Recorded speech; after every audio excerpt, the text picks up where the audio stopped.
Mtajificha wapi? Sasa mko wapi? Mko wapi wale watu wote mlikuwa mnatetea udem? Wale watu wote mlikuwa mnasema justice for the girl child. Wale mafeminist wote walikuwa na crucify James Opande. Hadi kuna mtu fulani alikuwa anataka kumzuia asiende majuu ati lose job yake. Ndio maana musema usikakue mtu akukimbilia maneno. Hii maneno ya kierere because tumefidiwa story side moja. Wakenya tunafaa kuacha. Saiona allegedly forensic evidence inaonyesha dem mwenyewe ndo alileak hizo video zake. Ule mjamaa alikuwa too drunk.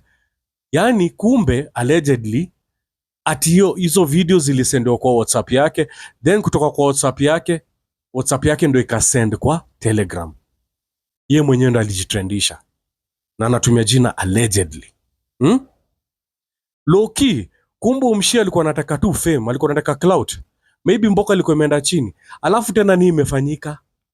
Akona account pale, sijui ni strip chat ama ni X wapi. Hata sitaki kwenda kuangalia hizo video zake zimelik Telegram, niko sure hakuna kitu ya maana anaenda kuona pale. So atajificha wapi? Ati mtu mpaka anapeleka dem kwa chachi yake anampatia 50k, mtajificha wapi? Mtaambia nini watu? And you could easily see the signs. Kama ni legend, ungejua tu dem ni dem wa mboka za sekete za mneti. Ukiona tu dem anoverpost pictures zenye yako half naked and anatry kujisexualize hapa kwa social media, just know one day utapatana na video zake kwa strip chat ama video zake za nudes zimeleak. Trust me. Madem wengi unapata hapa nao online, unapata wako half naked, wako suggestive. Later on unapata nao wapi? Pale kwa Telegram, nudes zao zimeleak, video zao zimeleak. Dem from the word go. Hadi lete alikuwa anapigwa ile interview na Mr. Tumbili. Although hata Tumbili alichoma. Alikuwa mbele na hasapo. Dem alionyesha signs tu, alikuwa anataka tu clout. Aliulizwa kama amedunga ngodha, alisema nini? Sijadunga ngodha. Hiyo ilikuwa inafaa kukushow huyu ni dem anapenda hiyo shughuli. Siwezi penda kukua position ya ule msali alikuwa anachomea James Opande ati job yake ishe, ati asiende majuu.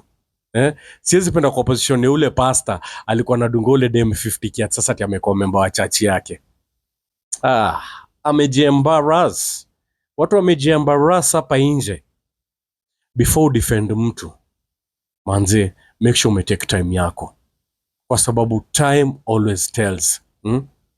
Hata ule chale alikuja hapa ati amengolewa mlango, mliona vile alibehave, ule sijui ati alikuwa hajalipa deposit sijui nini. Wao angisho kitu moja.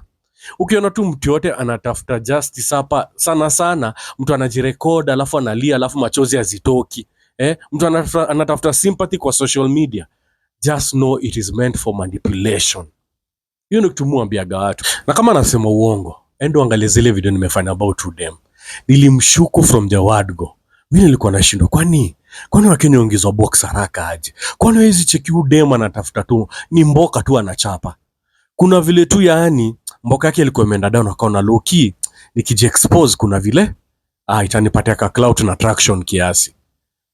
Unafikiri watu wangapi hapa nje wako na twisted minds? Kuna mtu akisha cheki hiyo kinywero yake anasema udem kama yuko hivi ni dem anaweza jipa kwangu haraka. Mabuda walianza kumsaka. Kuna vile pia aliboost mboka yake vile hiyo story yake ilitoka huku nje. All along huyo dem alikuwa mboka.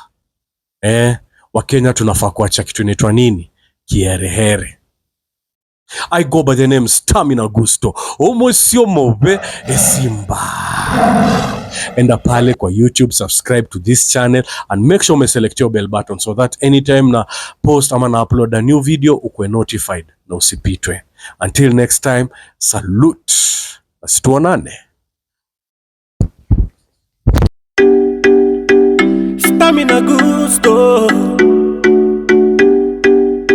Oh na na na na. Hey, you're ready.